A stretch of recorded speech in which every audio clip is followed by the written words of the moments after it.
What's up, guys? It's your boy the Boom, and I am back for another video. And a person that I think we just didn't appreciate for a long time, but now we're starting to realize, like, man, he is so great at what he does. There's been people like Brock Lesnar, John Cena. For a long time, we was like, they're not. We've seen the flaws, but we didn't see the positives, and we end up not appreciating him, and then it's too late. And I think this is a case with Randy Orton. Randy Orton isn't dead or anything, but Randy Orton is injured at the moment, and it's just so sad. But I just want to tell you why I miss Randy Orton, and just tell you his story. So, roll the intro. Let's go.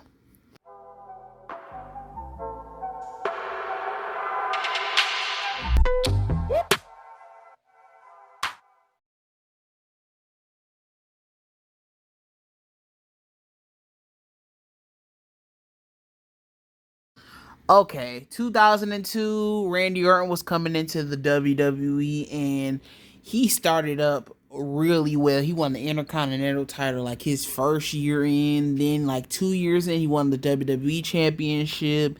Maybe it was 3 years, but he was having great matches with Mick Foley. Then he started having a feud with The Undertaker. Then he had the Evolution group. Evolution is such a cool group. And sometimes we don't appreciate the good parts of Evolution. I know Triple H was hogging the whole spotlight, but it had some good moments. Evolution was cool, but Randy Orton had a good group, won the WWE Championship, won the Intercontinental Championship, had feuds with Mick Foley and Undertaker.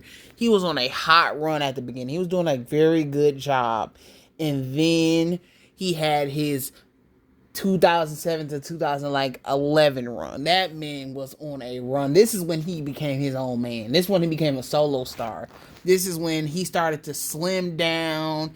He, like, I don't know what happened to his, like, I know people just grow up and get older and change how they look, but he really looks like a whole different person. He like a straight up menace. Before he looked like a kid, and then before he looked like a straight up grown man. Now, like, he looked like he reached his peak. He reached his peak, and yeah, he just looks real different in 2007. Somebody can explain. I think he got injured or something and came back and looked like that. He started to look different and stuff. Probably changed his like diet or whatever. But yeah, he started looking different.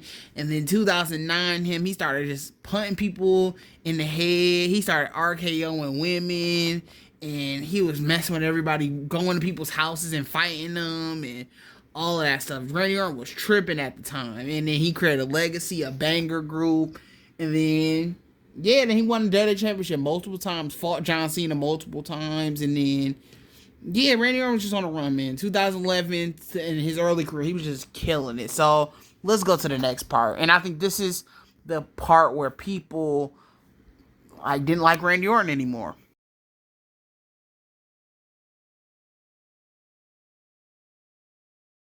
Okay, guys, 2011 to like 2014 Randy Orton, man. This is where people was like, dang, he's boring. This is really bad. I think a big thing with Randy Orton at the time, he had that great feud. Not even good. It was a great feud with Christian. Banger matches. Banger matches.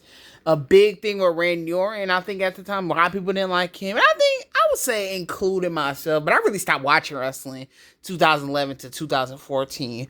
Randy Orton, I think, plays it safe. Sometimes we assumed he plays it safe, and then him and John Cena kept fighting over and over again, and then he kept winning the championship. So he just felt like one of those guys that was always at the top of like the card, and he kind of played it safe. When he talks, it's kind of boring, and then when he has matches, he does the same moves, and he stopped doing like the punt and stuff, and yeah, I think that was a big thing with Randy Orton, though. And I just think he was kind of, at the time, the 2011 to 2014, when I know 2011 12, he was kind of chilling, actually. He was kind of at a point where they didn't really do anything with him. He was kind of just chilling. In 2013 14, he was the guy again, and really people wanted Daniel Bryan to be the guy.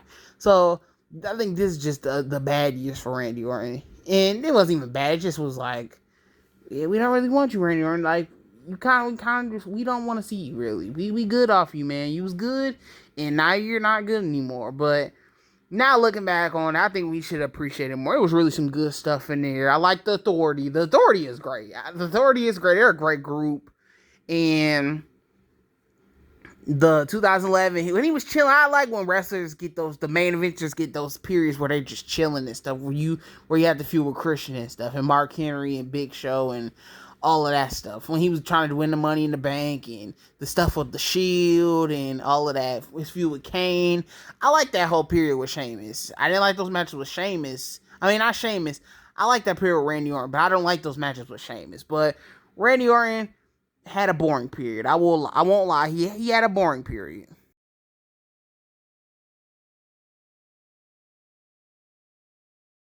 Okay. Well, this is the underrated section. This is, I think, the part where people started really liking Randy Orton. It's like, oh, he's really great. Once you figure out every year he had something going on, it was like, wow, he's really just killing it every single year. 2009, he was on that Menace Randy Orton stuff. 2011, the stuff with Christian. 2012, he wasn't really doing anything, but he was okay on the roster. He was just a great star on the roster. So I guess you could say 2012 he wasn't doing anything. 2013 he won the more Money in the Bank. 2014 he was doing the stuff with the Authority. 2015 the feud with Seth Rollins and all of that. 2016 the stuff with Bray Wyatt. 2017 he had the stuff where he was WWE champion. So still the stuff with Bray Wyatt. Then 2018, he was doing the stuff with Kofi Kingston. Maybe I'm a year off. He had stuff with, I think it was AJ Styles or somebody. But he was doing something in 2018. 2019, doing the stuff with Kofi Kingston. 2020, he was doing the stuff with Bray Wyatt. And he just was always doing stuff every year. He had the stuff with Drew McIntyre 2020. Then 2021, he's doing the stuff with Bray Wyatt. 2022, Matt Riddle. And it just shows every year he was doing something. He always had something going on. He was having that great feud with Edge. So I think that's when I realized, like, wow, he is really great. And then the RKO has become so iconic. It's the greatest finisher in WWE history. I'm sorry, but it's just the truth. That move is so hype. It just comes out of nowhere. I was at the show where Brock Lesnar RKO'd when Randy Orton RKO'd Brock Lesnar out of nowhere. He came out of nowhere. I was at that Raw, and that was just such a hype moment. That was a hype moment. So I think that's a great finisher. His talking, all of that. He is a great villain, man. That stuff he was doing against Edge and that promo he did on AJ Styles, and he just always was doing the feud with Jeff Hardy was cool. He just recently had a couple years back.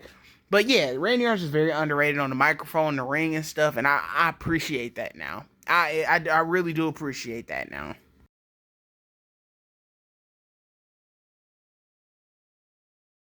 Okay, the moment I think Randy Orton was at peak love. I don't know what happened these last couple of years. The same thing's been happening with a lot of people, man. John Cena, Brock Lesnar, Batista.